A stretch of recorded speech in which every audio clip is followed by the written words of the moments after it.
Hello everyone, আসসালামু আলাইকুম। Welcome back to my channel. আজ আমি বাটা মশলায় হাতে মেখে গরু মাংস রান্নার রেসিপি আপনাদের সাথে শেয়ার করব। এটা নতুন যারা রান্না করছেন তাদের খুব উপকার হবে, আর মা দাদিমাদের হাতের রান্নার টেস্ট আমরা খুব সহজেই পেয়ে যাব। আর এইভাবে রান্না করলে মাংসটা খেতে খুবই টেস্টি হয়।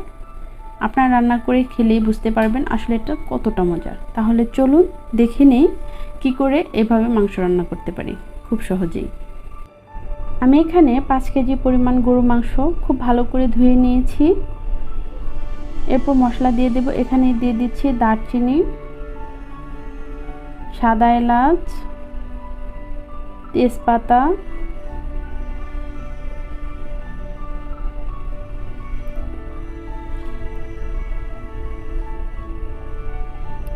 শুকনা মরিচ বাটা 5 টেবিল চামচ, হলুদ বাটা 3 টেবিল চামচ, ধনিয়া সজের বাটা 3 টেবিল চামচ,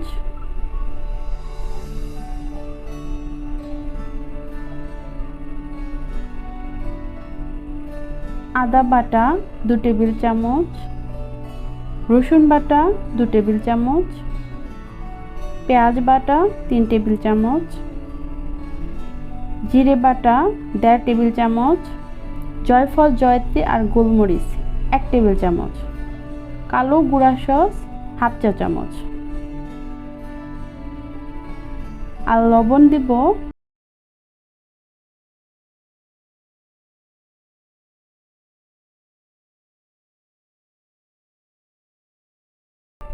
তেল দিয়ে দেব 1.5 কাপ।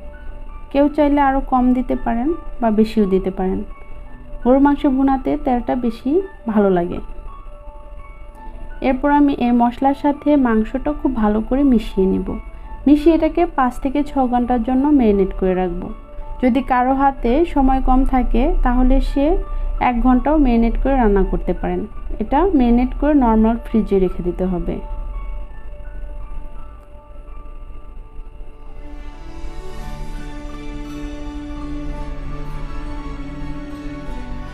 মাখানোর পর কালারটা খুবই সুন্দর চলে এসেছে, আমরা দেখতে পাচ্ছি। এটা রান্না করলেও খুবই গ্রেভি হবে, আর এই বিফ ভুনাটা খেতেও খুবই মজার হবে। এরপর এটাকে আমি রেখে দেব ঢাকনা দিয়ে ঢেকে।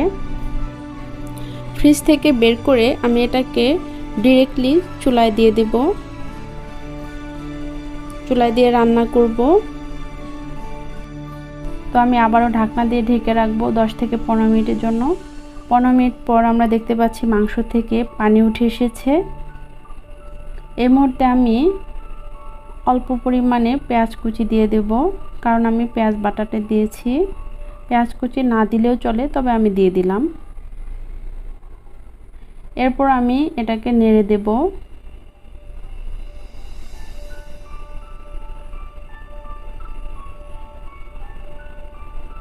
আর আমি এই রান্নায় কোনো পানি ব্যবহার করব না, কারণ আমি 6 ঘন্টা ম্যারিনেট করে রেখেছিলাম। এটা খুব তাড়াতাড়ি সেদ্ধ হয়ে যাবে। মাংসের প্রকার ভেদে সেদ্ধ কম বেশি হতে পারে, আপনারা অবশ্যই এটা দেখে রান্না করবেন। যদি বেশি মাংসটা শক্ত থাকে তাহলে অবশ্যই অল্প আঁচে আরও বেশিক্ষণ রান্না করবেন।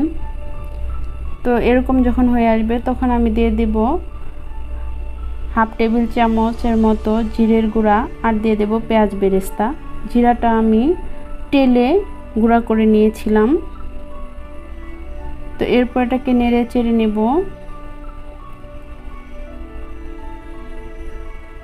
নিয়ে এটাকে ঢাকনা দিয়ে ঢেকে রাখবো 15 থেকে 20 মিনিটের জন্য।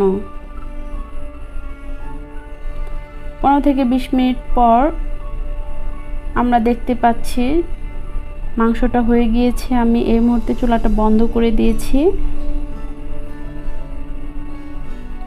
তো এবার আমি নামিয়ে সার্ভ করে দেখাচ্ছি এটা আসলে কতটা গ্রেভি হয়েছে আর কতটা কালার সুন্দর এবং কতটা টেস্টি হয়েছে আমি বুঝতে পারছি। আমি খেয়ে দেখেছি।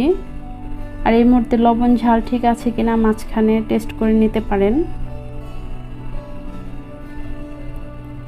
আপনারা এইভাবে বাসায় রান্না করে পোলাও, খিচুড়ি, পরোটা, রুটি সব কিছুর সাথে শেয়ার করতে পারেন। দেখলেন তো কত ঝটপট কত মজাদার বিফ ভুনা হয়ে গেল। তো আমার রেসিপিগুলো যদি আপনাদের ভালো লাগে অবশ্যই আমার চ্যানেলটিকে সাবস্ক্রাইব করবেন আর পাশে থাকা বেল আইকনে ক্লিক করবেন। আর আপনারা সবাই অনেক অনেক ভালো থাকবেন। আল্লাহ হাফেজ।